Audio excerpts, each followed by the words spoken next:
Goodnight My Darling releases her self-titled debut album today. We find Maxine Macaulay in Wellington, where she explains how her journey from Berlin to New Zealand led her to making this music. Casting shadows in the sky, you lay down your last hand. I used to produce electronic music, and I haven't been producing the last couple of years. And I did release an album, just chucked it online without any build up or anything, of lo-fi electronic music. Okay. And then this album is under Goodnight My Darling, so that's the new, or the artist name that I'm calling myself for this project. So this is my debut album of this music. Yeah. All righty. So what was there something that caused the change from the electronic stuff to what you're doing now? Yeah, I think a whole bunch of things, really. My partner and I moved to Berlin in 2019, I think, to pursue music and art, and then the pandemic hit about 6 months later, so kind of changed all of our plans. And I think after playing, a couple of years of electronic stuff live, I just felt a bit over having my computer on stage, honestly. And I know there's other ways to go about that, but I'm like quite a short energy bursts type of gal.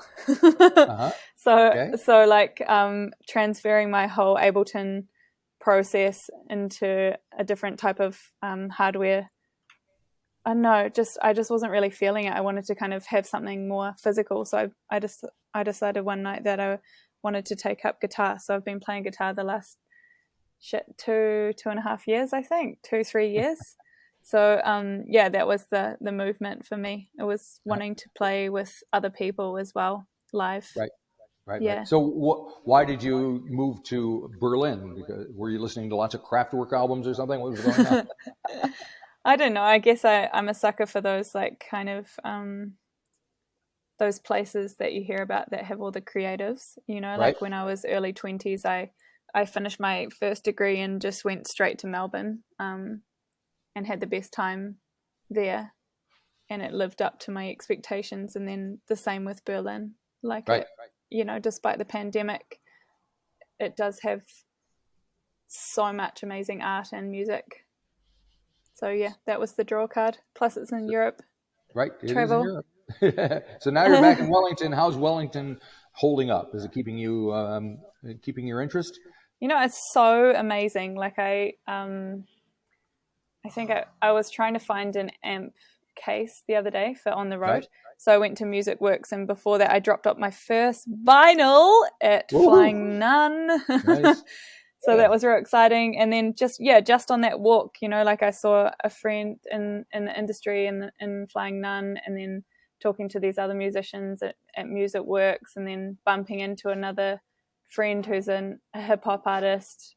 So I'm so grateful for the community here. And I don't know if, I don't know if it's like that elsewhere. We're really supportive with the arts. I've really had a really good time coming back, making the album, putting a band together, having people offer their time with video and photography and all the kind of elements that go into it. And I'm so stoked on that, just the connection. And it's been awesome, really.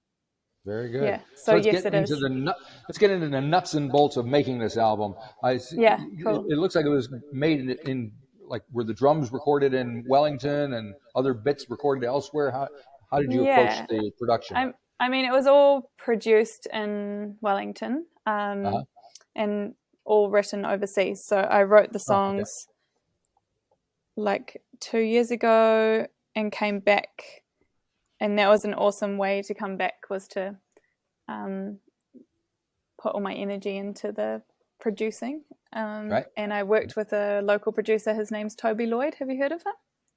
Yes, I think his name has been bandied about, so sure. Yeah, he produces it. Why did you choose to work with him? So I met him. I think that creatively connection and Yeah, like the vibe that you have with someone is really, really important. And I met him when I was studying at Massey. I did the first intake of the Bachelor of Commercial Music there. And Toby used to work for Park Road Post, and then he made the leap into producing full time,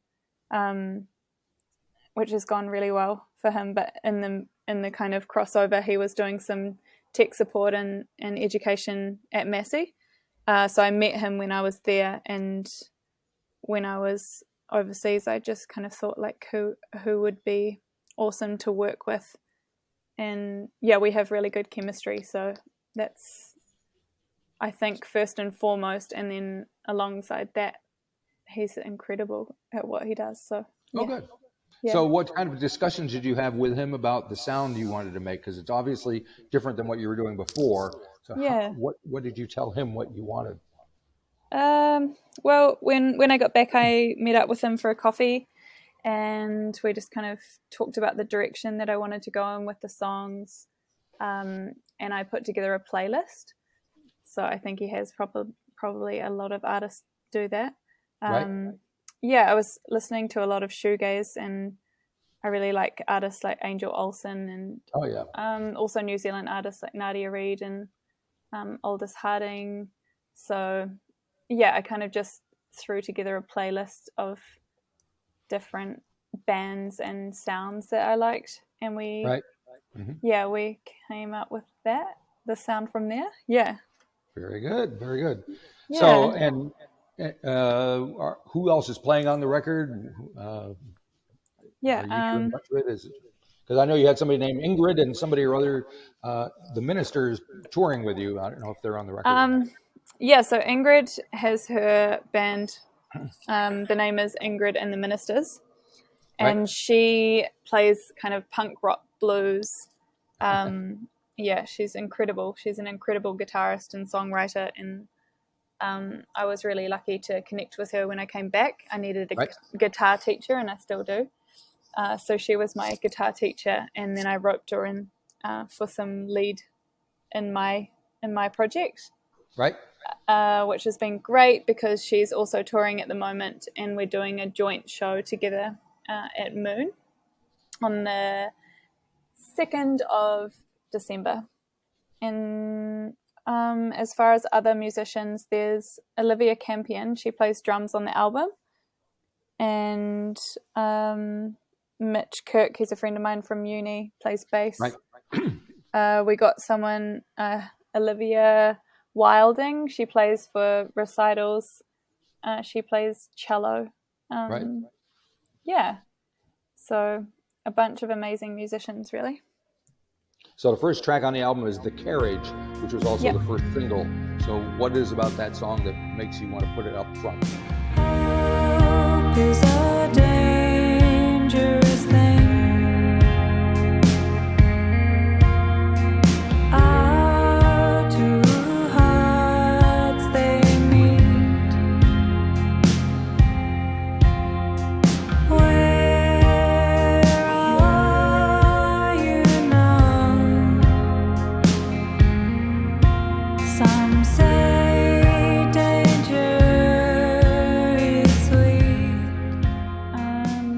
It's a really easygoing tune, and I decided to go with one that's more in the middle, I guess. All right. Yeah. In the middle. Yeah, from the others, there's a few on the album that are really more slow and contemplative, and then some that are quite upbeat and rocky. So I wanted to choose something that was just sitting in the middle, a bit more cruisy, and yeah, it's a hard genre to define for me, I think. All right. Like one of the ones that are more rocky is Until I Return, which is the second song, which I think you did a video for. So are you quite involved in making the visualization of your songs as well?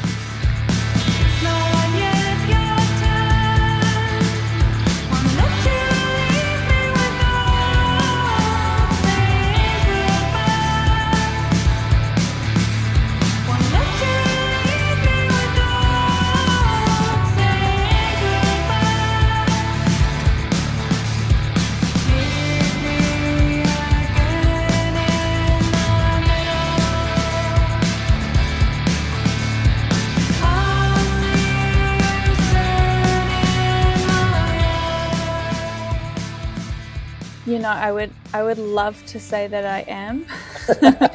You can say whatever you want. I think I'll get there in time. Yeah. So a friend of mine up in Tamaki Makaurau, or where you are, she came up with a concept for that. We did draft a bunch of like the, what do you call them, core words or whatever. Right. So we kind of talked about the themes in the song and the meaning for me, and then she came up with a concept for that one. Yeah. Okay. Yeah. Now you mentioned you had a woman who's playing drums for you. Speaking of female drummers, when I heard "Moving Away," something reminded me of Karen Carpenter. Oh, cool! That's awesome. I don't know if she's a influence or whatever, but there you go. Like a little, but yeah. I also have a female drummer live as well, so I did want to involve as many wahine in the process as possible. Yeah. Uh-huh. Yeah. And when I was listening to the album, came across the track "He Died in May," which to me feels, and you can disagree with me, as everyone does, kind of a centerpiece of the record. You know, it's a longer track. It's kind of right in the middle, and it kind of builds up. It's got you tell me what it is. Yes, that's amazing. No, that's great. No, that's so good, because it is like the way it's placed is the climax, and it's the same as the live set structure.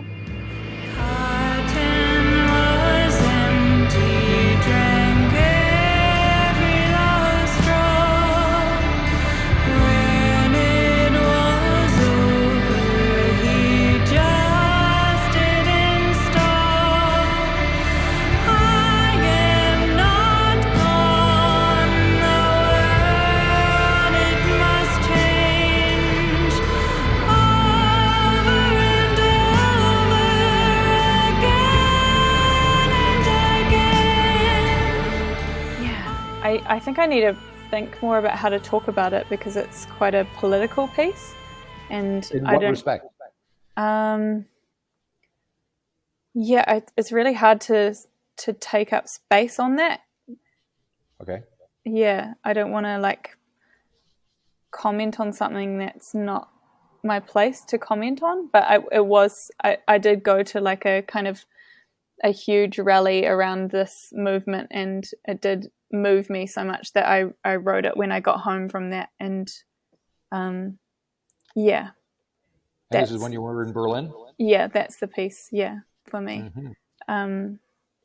But I kind of don't want to add too much.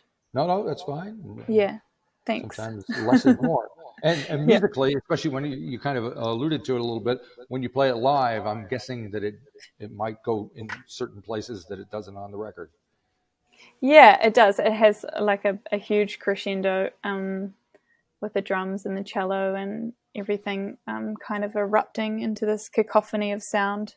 And I really get to belt the end of that song out, so it feels really good. All righty.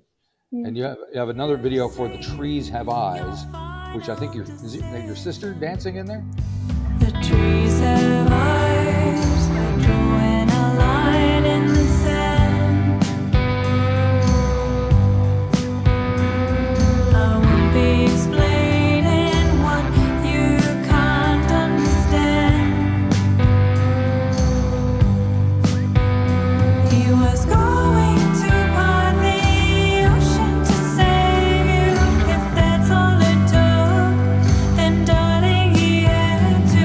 His wisdom still youthful, it shouldn't matter. Lies lie between us, we need to break them down.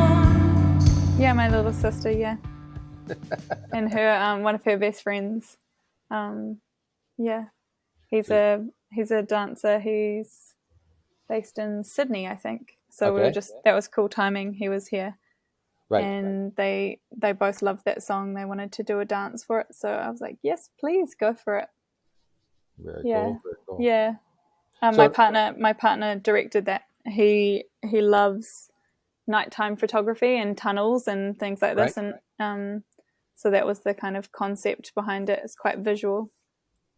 Yeah. Okay. Like And aesthetic. so Sorry, do you have cutting you off. classical training? Not really. I did do some. Well, I guess my voice is trained somewhat classically. Right. Are you playing Yeah. the piano on nights? I did, but it was hard for me to play. Oh, even harder for me, I'll tell you.